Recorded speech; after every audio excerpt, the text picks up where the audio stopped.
Hello students, जय हिंद। तो जैसा कि आज आपने टाइटल के अंदर देख ही लिया होगा कि मैं उन क्वेश्चंस के बारे में बात करने जा रहा हूं जो हमारे इस बार के पेपर में आए थे। और 20 क्वेश्चन ऐसे थे जो बिना कॉपी पेन के आप लोग देखते ही कर सकते थे। और ये सिर्फ इसी बार के पेपर में नहीं हुआ, ऐसा हर बार पेपर में आता है कि 20 क्वेश्चन तो आपको ऐसे दिए ही जाते हैं जो बिना कॉपी पेन के देखते ही कर सकते हो। 5 मिनट के अंदर अंदर 20 क्वेश्चन आसानी से हो जाते हैं। तो जो बंदे पहले ही डर के ओटी की तैयारी कर रहे हैं, कर रहे थे, जिनको मैथ से डर लगता था, वो इन क्वेश्चंस को देखकर वो महसूस करेंगे कि मैथ ज़्यादा मुश्किल नहीं है।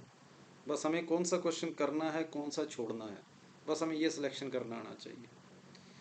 तो क्वेश्चन शुरू करने से पहले बस मैं ये बात बोलूँगा कि ऐसा नहीं है कि यही क्वेश्चन या इसी तरीके के क्वेश्चन करके आपके हमेशा 20 क्वेश्चन पक्के हो जाएंगे। बस इन क्वेश्चनों को करने के लिए बस मेरी यही शर्त रहती है, ऐसे क्वेश्चनों को करने के लिए, कि मैंने पूरा जो सिलेबस करवाया होता है क्लास के अंदर, उसके अंदर मेरी बताई हुई एक एक बात आप लोगों को पता होनी चाहिए। जो कुछ भी मैंने नोट में लिखाया है, कुछ स्पेशल बातें बोली है, एक एक बात जो क्लास के अंदर बोली गई आपको वो पता होनी चाहिए। कुछ सीधे रिजल्ट्स मैं यहाँ पर लगाऊंगा, कुछ क्वेश्चन आपको देखते ही महसूस होंगे कि ये क्वेश्चन तो बिल्कुल ही आसान थे। वो सारी बातें आपको आज की इस वीडियो के अंदर देखने को मिलेगी। तो सिर्फ 5 मिनट के अंदर शुरू करने हैं, 20 क्वेश्चन अपने करेंगे।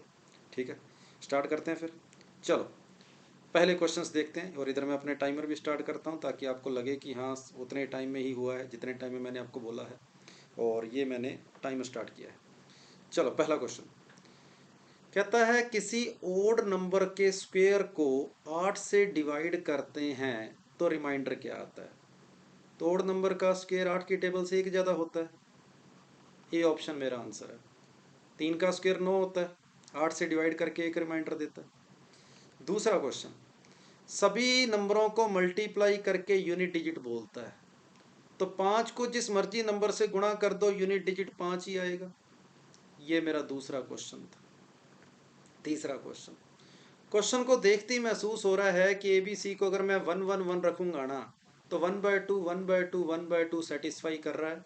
1 1 1 3 मेरा किस ऑप्शन में पड़ा है। तो 1 1 1 3 मेरा पहले ऑप्शन में पड़ा है। ये मेरा तीसरा क्वेश्चन था। मेरा चौथा क्वेश्चन कहता है पी और क्यू के सम में बताओ लास्ट में कितनी जीरो है। तो पी के अंदर तो लास्ट में बिल्कुल कोई भी जीरो नहीं है, और क्यू के लास्ट में जीरो आ रही है। तो जब इनको ऐड करेंगे तो जीरो तो कोई मिलेगी नहीं, कोई भी जीरो नहीं मिलेगी। ये मेरा चौथा क्वेश्चन है।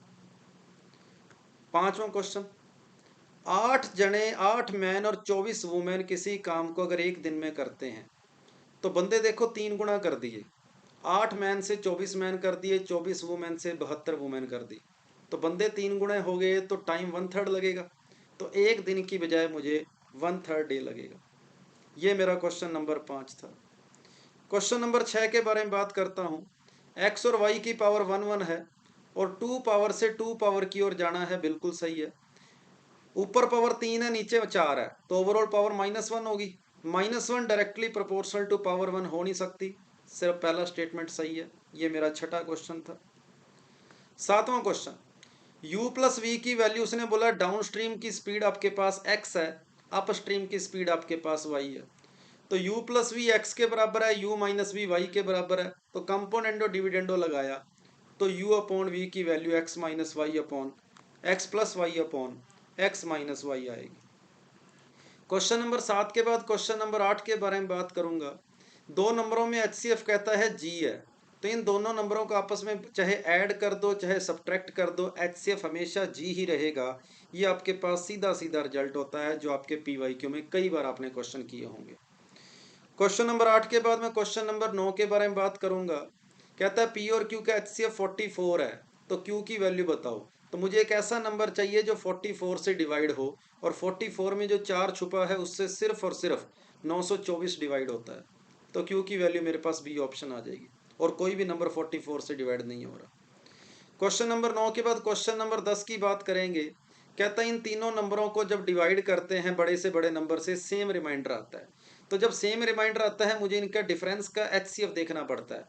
तो मैंने जब इनका डिफरेंस देखा तो 31 आया, और 31 जो है वो इन सभी में से सिर्फ 31 का ही HCF हो सकता है, 31 से ही डिवाइड हो सकता है। क्वेश्चन नंबर 10 के बाद क्वेश्चन नंबर 11 क्या कह रहा है। कहता है आपके पास दो डिस्टेंस इतनी और इतनी है, तो बताओ ऐसा कौन सा नंबर है जो इसको पूरा पूरा डिवाइड करे। तो 133 जो है वो सिर्फ 19 की टेबल में आता है, तो बी ऑप्शन मेरा आंसर हो जाएगा। क्वेश्चन नंबर 11 के बाद क्वेश्चन नंबर 12 की बात करेंगे। कहता है स्टॉपेज के साथ उसको 60 किलोमीटर पर आवर स्पीड होती है स्टॉपेज के बिना, और स्टॉपेज के साथ 48 किलोमीटर पर आवर होती है, तो हर घंटे के अंदर कितना टाइम उसने वेस्ट किया। तो यहाँ पर आपने इन दोनों का डिफरेंस ऊपर लिखना होता है 12, और बड़े वाली स्पीड आपने नीचे लिखनी होती है। तो 12/60 घंटे मतलब 12 मिनट आपका आंसर है। क्वेश्चन नंबर 12 के बाद क्वेश्चन नंबर 13 की बात करेंगे। जब भी 2 की पावर का कोई नंबर दिया हो, जैसा कि 2 की पावर 8 256 होता है, सम ऑफ डिवाइजर पूछे तो इसको 2 से गुणा करके एक कम कर दो, ए ऑप्शन मेरा आंसर आ जाएगा, ए ऑप्शन। क्वेश्चन नंबर 14 क्या कहता है? कहता है दो लगातार नंबरों का जो प्रोडक्ट होता है वो आपस में को प्राइम होता है। बिल्कुल सही बात है, दो लगातार नंबरों को गुणा कर दो, उनमें कुछ, दो लगातार नंबरों में कुछ कॉमन नहीं आता। फिर वो कह रहा है दो लगातार नंबरों को, कहता है अगर गुणा करो, नहीं एम और एन, कहता है दो नंबर ले लो जिनको आपस में कुछ भी कॉमन नहीं है, तो कहता है उनका प्रोडक्ट इवन नंबर आएगा। तो 3 और 5 का प्रोडक्ट इवन नंबर थोड़ी आता है। तो पहला स्टेटमेंट सही है, दूसरा गलत है। क्वेश्चन नंबर 14 के बाद क्वेश्चन नंबर 15। पहले आपके पास एवरेज 15 थी, हर एक नंबर में 10 10 ऐड करोगे तो एवरेज आपकी 10 जुड़ के 60 हो जाएगी। मेरा क्वेश्चन नंबर 16 हो गया। क्वेश्चन नंबर 17 कहता है डाटा डिसेंडिंग ऑर्डर में लिखा हुआ है। तो यहाँ पर अगर डाटा डिसेंडिंग ऑर्डर में लिखा है तो आपको पता है एक्स की वैल्यू आप नेगेटिव तो रख नहीं सकते, तो नेगेटिव वाली ऑप्शन आप लोग काट देंगे, तो बी ऑप्शन आपके पास आंसर आ जाएगा। क्वेश्चन नंबर 17 के बाद क्वेश्चन नंबर 18 क्या कह रहा है? कहता है सर्कल एक इक्विलेटरल ट्रायंगल के अंदर बना हुआ है, तो मुझे पता है उसकी रेडियस और ट्रायंगल की साइड में रिलेशन होता है। तो अगर मुझे ट्रायंगल के बारे में कुछ बता दोगे तो सर्कल के बारे में पता लग जाएगा, और फिर ट्रायंगल के बारे में कुछ बता दोगे तो सर्कल के बारे में पता लग ही जाएगा। तो दोनों में से कोई भी ऑप्शन दे दो, स्टेटमेंट दे दो, मेरा आंसर आ जाएगा, बी ऑप्शन हो जाएगा। ये मेरा क्वेश्चन नंबर 18 था। क्वेश्चन नंबर 19 क्या कहता है कि किसी रोम्बस के मिड पॉइंट को ज्वाइन कर दो। तो रोम्बस के मिड पॉइंट को ज्वाइन करने पे रेक्टेंगल बनता है। क्या रेक्टेंगल के आमने सामने के एंगल का सम 360 होता है, सॉरी 180 होता है? बिल्कुल होता है। तो मैंने बिना स्टेटमेंट पढ़े आंसर दे दिया, डी ऑप्शन मेरा आंसर है। और ये मेरे पास हो चुके हैं 18 के बाद 19 क्वेश्चन हो गए, और ये 20 और 21 क्वेश्चनों का, दो क्वेश्चनों का आपके पास पैराग्राफ है। तो x की पावर 4 प्लस 1/x की पावर 4 जो है वो 257/16 बना, और x की पावर 4 16 के बराबर हो गया, तो इसका मतलब x की वैल्यू 2 है। x की वैल्यू 2 पुट कर दोगे तो 17/4 आ जाएगा, x की वैल्यू 2 पुट कर दोगे तो 65/8 आ जाएगा। तो ये आपके पास 21 क्वेश्चन थे, जो कि मुझे लगभग 6 मिनट लगे हैं, और 6 मिनट के अंदर मैंने आपको 21 क्वेश्चन बता दिए। तो इस तरीके से कौन से क्वेश्चन आपको पेपर में करने चाहिए थे और कौन से क्वेश्चन आपको छोड़ने चाहिए थे, वो आपको प्रैक्टिस से पता लगता होता है। और ये सारी बातें मैंने आपको यहाँ पर जो बताई है कि कैसे कैसे क्वेश्चन आप किस अप्रोच से करने चाहिए थे, ये आपकी कैलकुलेशन की स्पीड अच्छी होनी चाहिए, और मैथ्स को आपने अच्छे से महसूस किया होना चाहिए। अच्छी खासी प्रैक्टिस आपने अगर करी होती तो ये वाले जो क्वेश्चन मैं कह सकता हूँ जो मैंने अभी 6 मिनट के अंदर करे हैं, आप इसको 6 मिनट के अंदर कर सकते थे। और ये तो मैं आपको थोड़ा सा चलो एक्सप्लेन करने की कोशिश करी है, लेकिन जब हम यही क्वेश्चन खुद करते हैं और हमें अगर ये क्वेश्चन आते होते हैं, किसी को हमें बोलने नहीं पड़ते, तो यही 21 क्वेश्चन आप 5 मिनट के अंदर आसानी से कर सकते थे। तो उम्मीद है कि मैंने जो आपको टाइटल ऊपर लिखा था, थंबनेल लगाया था, जो बात मैंने बोली थी, आप उससे सहमत होंगे कि क्वेश्चन हमें सेलेक्ट करने होते हैं, कौन से क्वेश्चन करने होते हैं। और नया बैच एक फर्स्ट सॉरी 31 सॉरी 30 अप्रैल से हमारा जो है नया बैच स्टार्ट हो रहा है CDS जर्नी का। तो आप जल्दी से उसके अंदर एनरोल कर सकते हो अपने आप को, और पूरा 4 महीने का आपका सिलेबस रहेगा। ओनली मैथ्स का बैच भी परचेज कर सकते हो, मैथ्स और OTA दोनों बैच भी आप ले सकते हो, जैसा आपको ठीक लगे।